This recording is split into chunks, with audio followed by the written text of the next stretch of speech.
I missed.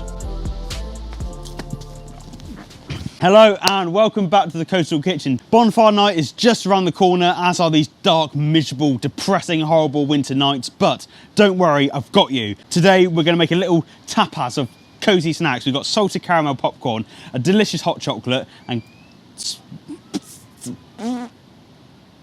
what are they called? S'mores. So the first thing we're going to make is our salted caramel popcorn. Now, popcorn is, you can just like, and it is so incredibly easy to make. You pop corn, it's simple as that, and then we're going to make it nice salted caramel. Trust me, this is the most moreish popcorn you will ever eat, and it is so simple. So first things first, we are going to get a nice large saucepan and make it hot.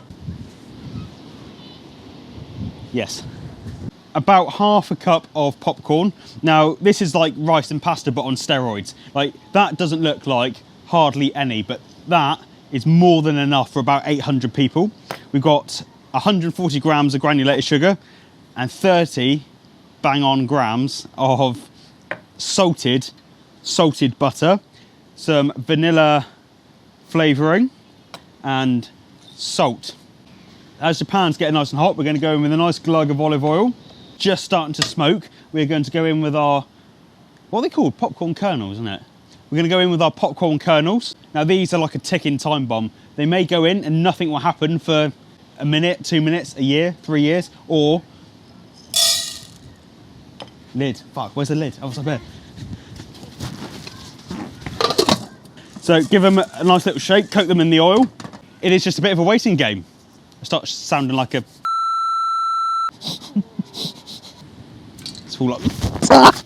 Whoa, Nelly. Oh, we're really popping now. Can you hear that? You know when someone says, don't touch it, it's hot, or don't push this button? It's the same with, don't take the lid off. But I just really want to just go. Now we're literally just going to let that pop away, just shaking occasionally until the popping ceases. In the bowl, make our salted caramel. Combine. There, popcorn, it's okay. That tiny little bowl for what I put in there is now turned into, well, I should have used a smaller bowl to make that look more impressive. Let's just put that to one side. If I give it to you, who's going to eat it, and I'm going to have an empty bowl of popcorn. And then we're going to get our 140 grams of white granulated sugar. And then leave it.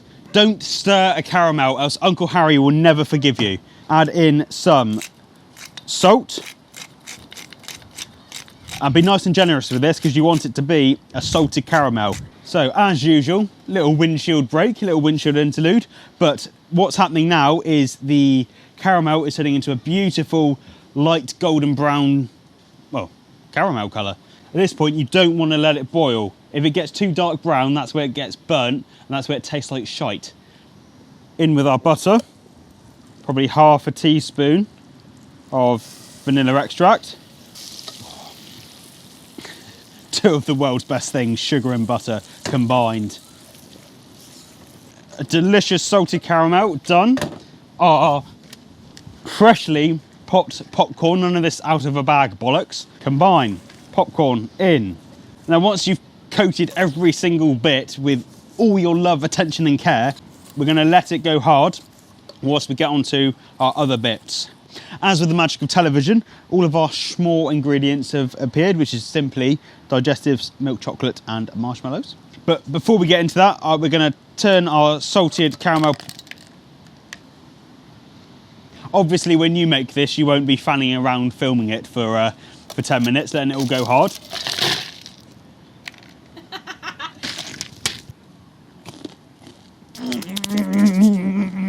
The great thing about these s'mores is they're so simple. It's 3 ingredients and you can do them anywhere with heat. So your campfire, the bonfire even, wrap them up in tin foil, which is what we're going to do here, and rather than put them in the pan, just into the fire, just keep them moving.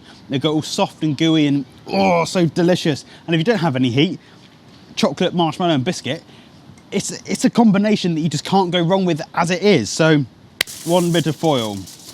We're going to go digestive, followed by some chocolate, There's no such thing as too much chocolate. Now I've got these nice big girthy marshmallows, which just need a little slice down the middle. Place that on top, lid on, so we have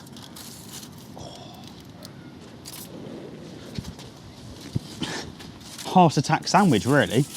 And then we're going to wrap this up as tightly as we can to keep it all together. Make some hotness, in it goes. Rinse and repeat for however many more you're making. Let's have a little look how we're doing. Oh, nice. Oh, that is what we want. Melted chocolate, gooey marshmallow. And if you really want to go above and beyond, you can get yourself one of these. I look like a complete pyromaniac now, but one of these, kitchen torch, very cheap off Amazon, perfect, and it will come into its own later.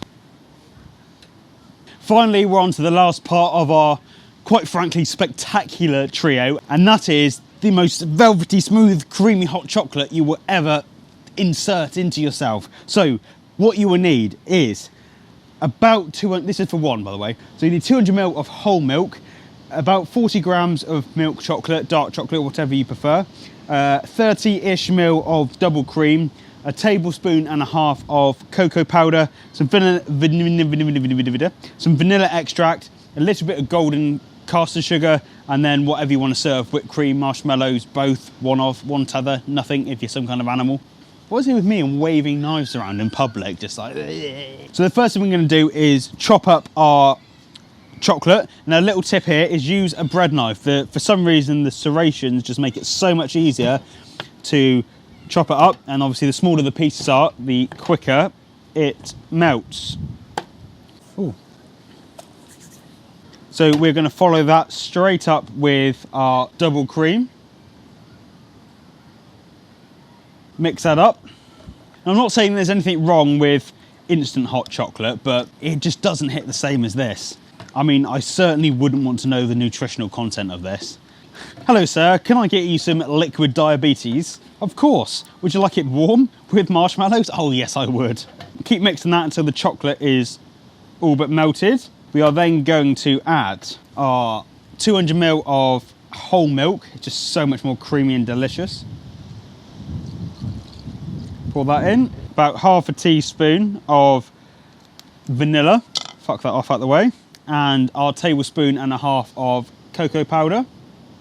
Now you don't need to follow these weights and quantities exactly. If you want it more creamy, use more cream and less milk. If you want it less creamy, use more milk and less cream. If you want it chocolatier, add more cocoa powder or use dark chocolate. So yeah, now we're just going to mix it all together, combine it all, and we're basically going to bring it to a little bit of a simmer, just so there's tiny little bubbles coming up around the edge. Like I said, you don't want this to boil. Teaspoon of brown caster sugar.